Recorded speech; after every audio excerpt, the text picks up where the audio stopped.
बिस्मिल्लाहिर्रहमानिर्रहीम। रेसिपी खुशामदीद। अनोखा सा एक डिज़र्ट लेकर आई हूँ आपके सामने। मीठा है, वो भी एक ब्रेड से तैयार किया हुआ। तो ब्रेड से कैसे तैयार करेंगे? सबसे पहले आपने लेना है दूध। दूध को मैंने जी चढ़ा दिया था चूल्हे पर। इसकी क्वांटिटी देख सकते हैं कम हो गई है। मैंने लिया था हाफ़ केजी, उससे भी ज़्यादा कम हो गया है। ये तकरीबन 1 पाव के करीब रह गया होगा। जब इसकी क्वांटिटी बहुत ज़्यादा कम होगी, क्योंकि थिक एंड क्रीमी पुडिंग बनेगी, लेकिन ये पुडिंग जो है आम पुडिंग जैसी नहीं होगी जो आप खाते हैं, क्योंकि ये ब्रेड से बनने वाली है। बहुत ही यूनिक सी रेसिपी। तो उसके लिए आपने क्या करना है, दूध की क्वांटिटी जब कम हो जाएगी यानी हाफ हो जाएगी, तो उसके बाद इसके अंदर शुगर ऐड करेंगे। मैंने इसके अंदर जो है वो ढाई ढाई टेबल स्पून जो है मैंने इसके अंदर शुगर ऐड की है।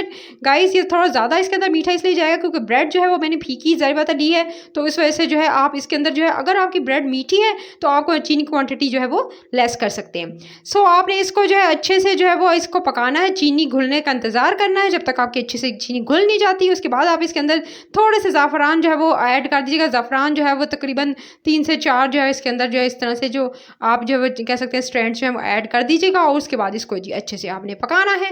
4-5 मिनट में इसको पकने दीजिएगा, अच्छे से बॉयल आने दीजिएगा। जब दूध में 3 से 4 बॉयल आ जाएँ और आपकी चीनी के साथ आपका जो ज़ाफ़रान है उसका अच्छा सा खूबसूरत सा सूंधा सा कलर आ जाए, तो उसके बाद आपने क्या करना है, दूध उबल रहा है और आपने क्या करना है, एक छोटे से जो है प्याले के अंदर आपने 2 टेबल स्पून, मैंने अपने हिसाब से जो है 2 टेबल स्पून जो है मैंने कस्टर्ड पाउडर लिया है, ठीक है। उसके अंदर थोड़ा सा पानी, अगर आप चाहें तो दूध शामिल कर लीजिएगा, और आपने इसको घोल लेना है। 2 टेबल स्पून था और उसको जो है आपने अच्छे से घोल लेना है।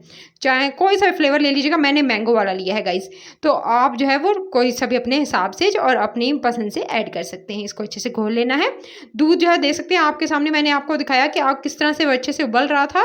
अब इसकी जो है मैंने आंच हल्की कर दी है, और आंच हल्की कर लेने के बाद इसके अंदर शामिल कर दूंगी ये जी कस्टर्ड घोला हुआ। जैसे कस्टर्ड शामिल करूंगी फ़ौरन चमचा हिलाना है गाइस आपने, ताकि जो अच्छे से जो है वो पके। अब आपने जो है इसी कस्टर्ड मैंने 2 टेबल स्पून शामिल किया है। 2 टेबल स्पून का मतलब ये है कि आपने जो है इसे ज़्यादा इस्तेमाल नहीं करना है, क्योंकि हमने जो है वो कस्टर्ड ज़्यादा थिक नहीं बनाना है, थोड़ा लिक्विडी रनी सा होगा। क्योंकि हमें ब्रेड के ऊपर जो है वो इस तरह से ऐड करना है कि आप जो इसमें ब्रेड अच्छे से एब्जॉर्ब हो जाए। देख सकते हैं इसमें अच्छे से बॉयल आ रहा है। जब तक कि आपका कस्टर्ड अच्छे से बॉयल नहीं हो जाता आप इसको पकाएंगे अच्छे से। देख सकते हैं इसमें 4 से 5 बॉयल आए, कच्चापन दूर हो गया और अच्छे से पक गया। देख सकते हैं मैंने कितने मज़े से मैंने इसे पकाया, और आंच हल्की कर दी मैंने। इसके बाद आंच हल्की करके 1 से 2 मिनट और पकाया, और उसके बाद जी इसको चूल्हे से उतार लिया। उतार लेने के बाद इसको अब मैं ठंडा कर रही हूँ गाइस। इसको रूम टेम्परेचर पर अपने ठंडा करना है, जब तक कि बिल्कुल अच्छे से ठंडा नहीं हो जाता। आपने इसको अच्छे से ठंडा करना है, फ्रीज़र में ठंडा मत कीजिएगा।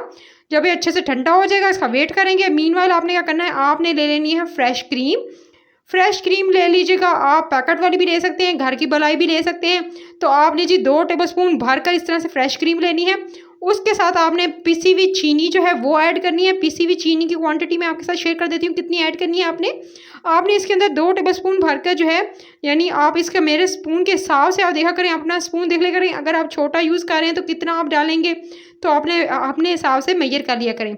तो उसके साथ जी चीनी के साथ मैंने इसके अंदर जी थोड़ा सा जो है खोपरा पाउडर ऐड किया है, वो 1 टेबल स्पून भरकर जी इसके अंदर ऐड कर दिया। खोपरा पाउडर ऐड करेंगे, इससे बहुत अच्छा टेस्ट आएगा गाइस। तो उसके बाद इसको ऐड करके इसको अच्छे से मिक्स करेंगे। तीनों चीज़ें अच्छे से मिक्स करनी है आपने। खोपरा पाउडर नहीं ऐड करना चाहते ना कीजिएगा अगर नहीं पसंद तो, लेकिन इससे बहुत अच्छा टेस्ट आता है। ये एक तरह की अरेबियन जो है वो कह सकते हैं मीठा है। अरेबियन मीठा इसको बहुत ज़्यादा पसंद किया जाता है उनके यहाँ दावतों में। उसके अलावा जो है खसूसी त्यौहार जितने भी होते हैं, हमारी ईद है तो उन पर बनाया जाता है, और स्पेशल जो है वो मेहमानों को सर्व किया जाता है। तो आपने इसको ज़रूर बनाना है। इसके बाद मैंने ब्रेड ले ली थी, सिर्फ 3 पीसेस मैंने ब्रेड के लिए हैं, ठीक है। 3 पीसेस ब्रेड को मैंने अच्छे से कट कर रही हूँ, ठीक है। इसको चाहे तो इस तरह लंबा लंबा जितना मैंने किया है हाफ कर लीजिएगा। इसके साइड से किनारे आपने रिमूव कर लेने हैं, और इस तरह से इतना लंबा भी रख सकते हैं। मैं इसको जो है इतना लंबा रखूंगी, ठीक है। आप चाहे तो इसे 4 पीसेस में कर लीजिए, यानी इसके भी और हाफ पीसेस कर लीजिएगा, लेकिन मैं इतना ही रख रही हूँ, ठीक है। मैंने जो थे इसके साइड्स मूव करके ब्रेड को, और एक बड़ी प्लेट में इस तरह से जो है वो थोड़ी सी जो है आपकी प्लेट जो है गहरी होनी चाहिए। उसके बाद इसके ऊपर इस तरह से जो डिश में जो है आपने बिछा देना है, और उसके बाद जो आपने कस्टर्ड है वो आपको मैंने बताया इसको थोड़ा सा आपने लिक्विड ही रखना है, तो आप यानी ज़्यादा थिकर नहीं करना है। तो इसके बाद जो है मैंने अच्छे से मैं पूरा का पूरा जितना भी कस्टर्ड था सारा इसके ऊपर अच्छे से फैला दूंगी, ताकि अच्छे से जो है वो एब्जॉर्ब हो जाए इसके अंदर। आपने इसको पूरा का पूरा इसके अंदर जो है वो क्योंकि जितने भी ब्रेड है वो अच्छे से इसके अंदर जो है वो कस्टर्ड एब्जॉर्ब हो जाएगा, इसलिए आपने सारा का सारा जितना मैंने आपको बताया उतनी क्वांटिटी में आप पूरा का पूरा इसके ऊपर ऐड कर दीजिएगा गाइज़। मज़ेदार सा, क्योंकि आपने जो है वो खाया होगा शाही टुकड़े तो खाए होंगे, लेकिन ये मज़ेदार डिफरेंट किस्म के शाही टुकड़े जो है आपने शायद ही कभी खाए हों। तो ये शाही टुकड़ों से मिलता जुलता लेकिन बहुत ही मुनफरिद सा ये मीठा, तो ये जी आपने ज़रूर इसको जो है ट्राई करना है कि ये किस तरह से बनना है। और इसको जो है, क्योंकि हर रोज़ जो है बट एक तरह की रेसिपीज़ जो हैं वो एक तरह का खाने खा खा के आप तंग आ जाते हैं, तो कुछ डिफरेंट ट्राई किया करें गाइज़। सो आपने इसको जी मैंने थोड़ा सा टाइम दिया, तो और मुझे लगा कि इसकी क्वांटिटी जो है वो, और तो जब जब एब्जॉर्ब हो गया तो बाकी का जितना था वो सारा इसके ऊपर मैंने अच्छे से फैला दिया। ठीक है जी, सारा का सारा इसी तरह से पहले एक दफ़ा थोड़ा सा टाइम दीजिएगा, तो जब अच्छे से एब्जॉर्ब हो जाए फिर दोबारा जो है इसके बाद दोबारा बाकी का जो है वो डाल दीजिएगा। उसके बाद आपने जो क्रीम रेडी की थी वो इसके ऊपर अच्छे से फैला देंगे, और इसको भी आपने अच्छे से चम्मच की मदद से पूरा का पूरा फैला देना है। और ये भी बिल्कुल आपको ये एक जगह आपको लग रहा होगा एक जगह इकट्ठी हो जाएगी, नहीं, आप इसको भी अच्छे से फैलाएंगे तो ये भी अच्छे से एब्जॉर्ब हो जाएगी। सो आपने इसको पूरे के पूरे को चम्मच की मदद से मिक्स करना है, और अच्छे से सारा का सारा जितना भी थे आपने जो क्रीम रेडी की थी वो इसके ऊपर अच्छे से फैला देनी है। अच्छा सा ये मज़ेदार सा मीठा है गाइज़, यूनिक सा मीठा है। चीनी की क्वांटिटी अपने हिसाब से कर लीजिएगा, अगर ज़्यादा मीठा पसंद नहीं करते तो आप। और जो है इसको अच्छे से आपने इस तरह से फैलाना है, और इसको सर्व करने का तरीका बताऊँगी किस तरह से सर्व किया जाता है गाइज़ इसको। तो आपने इस तरह से इसको जो फैला दिया, ठीक है। और फैला लेने के बाद पूरी की पूरी क्रीम इसके ऊपर अच्छे से स्प्रेड करके फिर इसको जी 5 से 10 मिनट मैं इसको रेस्ट दूँगी। और उसके बाद देख सकते हैं बिल्कुल अच्छे से जो है सेट हो गया, मैंने फ्रिज में रख दिया था। उसके बाद मेरे पास कुछ कुकीज़ थे, ठीक है। मैंने कुकीज़ थे लंबाई में इस तरह से, जो मैंने इसके ऊपर, आप कोई से भी आपके घर में कुकीज़ हो, बिस्किट्स वगैरह जो हैं वो आप इसके ऊपर जो है वो अच्छे से ऐड कर दीजिएगा ऊपर से अच्छे से। इसके बहुत अच्छे लगते हैं कुकीज़।